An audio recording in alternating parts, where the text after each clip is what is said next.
a la entrevista de hoy. En el caso Isaías, no ha habido persecución política ni personal de parte de la justicia ecuatoriana. Es el dictamen al que llegó el Comité de Derechos Humanos de la Organización de Naciones Unidas. En la resolución del pasado 6 de junio se admite además que no existió violación a las garantías del debido proceso. El tema lo analizamos hoy. Ledy Zúñiga, ministra de Justicia. Señora ministra, buenos días y bienvenida a este espacio. De acuerdo a la resolución del comité, se habla de que el proceso penal no habría tenido ningún tipo de violación, pero desde el otro lado, y según también los abogados de los hermanos Isaías, incluso se está exigiendo una indemnización de parte del Estado ecuatoriano. Bienvenida. Buenos días, Marcela, gracias por recibirnos. Efectivamente, es importantísimo que la ciudadanía conozca cuál es la trascendencia del dictamen emitido por el Comité de Derechos Humanos. Es por demás fantasiosa y abusiva la pretensión de los abogados de los hermanos Isaías. En el dictamen del comité, en ninguna parte de todo el texto habla ni de indemnización, ni menos de restitución de bienes, y mucho menos el de las disculpas públicas. Realmente es una ofensa a los ciudadanos ecuatorianos pretender que el Estado ecuatoriano pida disculpas públicas a los hermanos Isaías después de haber sido incluso sentenciados por el delito de peculado. Parece que el abogado olvida el triste episodio que vivió el Ecuador, más de 4 millones de ecuatorianos afectados por el feriado bancario. En ese sentido, es importantísimo que la ciudadanía conozca el dictamen del Comité de Derechos Humanos. En ninguna parte, en su parte resolutiva, establece que haya que pagar bienes, que haya que restituir bienes, que pagar algún tipo de indemnización. Es claro que en el dictamen el comité no tenía ese ánimo.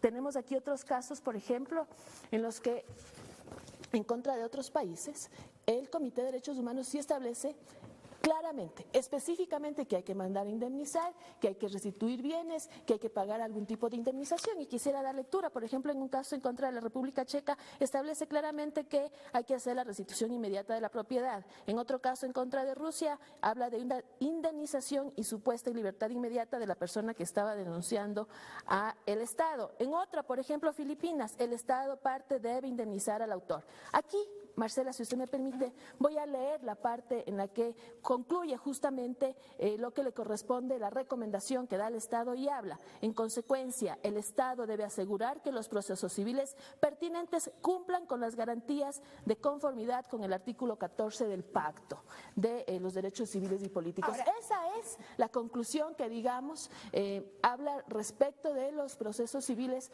de la incautación de los bienes. Apenas esa parte es la que manda al Estado, recomienda al Estado que en 180 días se informen de las medidas, pero no habla en ningún momento de restitución, menos de disculpas, menos de indemnización. Sí, ministra, y es precisamente lo que tiene que ver con el mandato 13 de la Asamblea Constituyente de 2008 de Montecristi. El comité señala que el Estado tiene que proporcionar lo que se denomina un recurso efectivo y da plazo al Estado ecuatoriano de 180 días, lo que usted mencionaba, para que diga qué medidas se han adoptado. Y es precisamente en esa figura en la que se estarían amparando los abogados de los hermanos Isaías para pedir una indemnización y una restitución, pues según han dicho, se han violentado sus derechos al hacer las incautaciones de las empresas. Como le digo, el dictamen en ninguna parte establece ningún tipo de indemnización, no se puede hacer ese tipo de interpretación. Ellos lo que han alegado, y el comité de cierta forma parcialmente ha aceptado, es de que no tuvieron forma de impugnar. Sin embargo, en el Ecuador siempre han estado vigentes el Estado de Derecho, siempre han estado vigentes las vías ordinarias de impugnación. Entonces ellos no lo han hecho porque así no han querido, pero definitivamente… ¿Tenían esa posibilidad de hacerlo? Supuesto, ¿Pudieron haber impugnado el tema de las incautaciones? Por supuesto, las vías ordinarias estaban vigentes, siempre el Estado de Derecho ha estado vigente en nuestro país, y obviamente cualquier resolución es impugnable. En ese sentido, nosotros en 180 días, conforme lo recomienda el comité, debemos informar de las medidas que se han dado para que se cumpla esta recomendación, pero no engañemos a los ecuatorianos, no hay que restituir, no hay ninguna obligación de pagar, de indemnizar y menos de pedir disculpas. ¿Qué pasaría luego de que en 180 días el Estado ecuatoriano informe al comité de las acciones adoptadas? ¿Cuál deberíamos de esperar entonces otra resolución del comité? Mire, este tema es muy importante, ¿no? Porque, claro, los abogados de los hermanos Isaías se han centrado exclusivamente en esta aceptación parcial de lo que ellos han presentado ante el comité, pero no se refieren a todo lo que el comité dice respecto del proceso penal. El comité en 7 puntos da la razón al Ecuador y dice que se ha dado las garantías del debido proceso en lo que tiene que ver con el proceso de investigación por peculado bancario, dice que no se ha afectado el principio de legalidad, dice que la Corte y el tribunal que sentenció en este caso era el tribunal competente, dice incluso que no hubo ninguna injerencia de carácter político en la sentencia y que en ese sentido la sentencia ha quedado en firme y que obviamente el tribunal ha sido un tribunal independiente que ha sentenciado y de esa forma queda avalado por el Comité de Derechos Humanos el proceso penal en contra de los hermanos Isaías. Con esto no queda ninguna excusa para el gobierno americano para que ya proceda con la extradición, porque es el mismo Comité de Naciones Unidas que está dando la razón a la justicia ecuatoriana en su resolución respecto del delito de peculado con la sentencia de 8 años en contra de los hermanos Al Isaías. ratificar, pero la acción de parte de la justicia ecuatoriana, este comité no tiene ninguna decisión vinculante de cuánto podría servir aquello que ha avalado el comité durante estas épocas. Mira, nosotros, que somos un país respetuoso de los tratados de derechos humanos, hemos suscrito todos los acuerdos referentes a la protección de los derechos humanos, respetamos al Comité de Naciones Unidas, de hecho, hemos observado con respeto, ¿no es cierto?, y hemos incluso dado cumplimiento a algunas recomendaciones con base al principio de buena fe, pero si ahora los hermanos Isaías, ¿no es cierto?, se están hablando de esto para pedir incluso indemnizaciones, disculpas públicas, lo cual es ofensivo para la ciudadanía ecuatoriana, es importante entonces también que la ciudadanía sepa que el comité ha fallado, ha dado un dictamen que avala en su gran mayoría las actuaciones de la justicia Desde el ecuatoriana. lado de los abogados de los hermanos Isaías se habla de que el dictamen condena al Estado ecuatoriano, es decir, son lecturas absolutamente contrapuestas. Yo creo que es importante que se informe adecuadamente a la ciudadanía. Primero, el comité no está formado por jueces.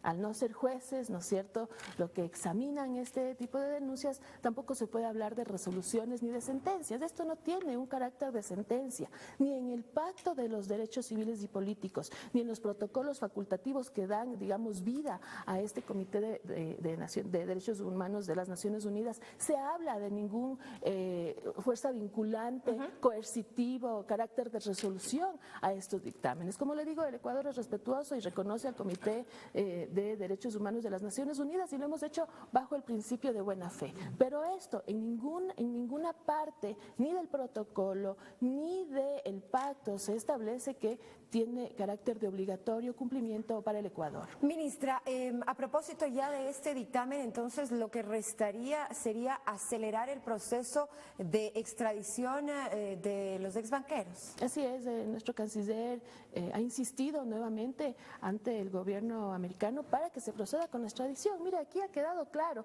no se ha violado ninguna garantía del debido proceso, el tribunal es competente, no ha habido ni siquiera una dilación, ¿no es cierto?, en la aplicación de la justicia en este caso. Eso lo ha dicho el comité, pero obviamente los hermanos Isaías, a través de sus abogados, no han informado de eso a la ciudadanía, que es la parte más importante. Y respecto de los procesos de incautación, el comité tampoco, le voy a dejar a usted, Marcela, el dictamen, tampoco hace referencia ni cuestiona la ilegalidad de los juicios de incautación de bienes. Lo que nos pide es que en 180 días informemos de las medidas y en ningún caso se hace con el ánimo de pedir una indemnización o una restitución de bienes. Lo he demostrado con otros casos en los que el comité ha tenido sí el ánimo de mandar a pagar, de indemnizar, de que se restituyan a las personas que denuncian la violación de sus derechos. Si ese habría sido el caso, entonces en la resolución del 6 de junio pasado se habría dicho claramente. Sin duda, lo estoy demostrando. Hay otros casos en los que claramente el comité establece, mande a pagar, restituya, indemnice.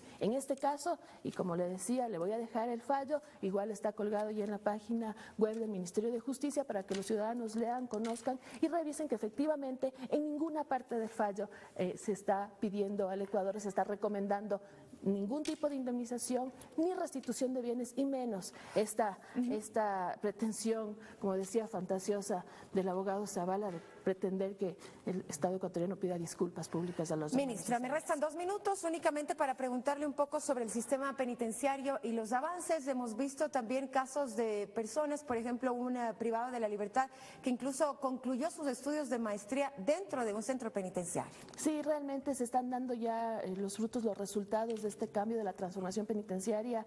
Es muy motivante ver cómo los privados de libertad, con voluntad, con apoyo de sus familiares, están vinculándose a los procesos de educación. Sabemos que la educación es libertad, tenemos cerca de 7,000 privados de libertad estudiando, están ahorita inscribiéndose ya para inscribirse en las nuevas carreras universitarias que se van a ofertar dentro del centro penitenciario y obviamente eso demuestra que el sistema penitenciario en el Ecuador ha cambiado y que ahora sí está dando la oportunidad de rehabilitar. Bueno, y esa oportunidad que la merecen también, ¿no? Evidentemente los privados de la libertad. Sin duda, anteriormente ni siquiera tenían posibilidad de ser tratados como personas, ahora sí tienen posibilidad de rehabilitarse para que una vez que salgan en libertad, estas personas no vuelvan a vincularse con la vida delictiva. Y es importantísimo también un mensaje a la sociedad. Nosotros hacemos nuestra función, que es ayudar a la rehabilitación, pero también los ciudadanos tenemos que quitarnos de ese estigma de las personas privadas de libertad y darles la oportunidad que cuando salgan en libertad poderlos vincular a plazas de trabajo. Hemos visto con mucha pesar que a veces hay ese estigma y no se les da la oportunidad de vincularse a los trabajos. Tarea de todos, sin duda, ministra. Hablaremos más a profundidad de este tema en otra nueva entrevista. Le agradecemos mientras tanto por su presencia aquí. Son las 7:18.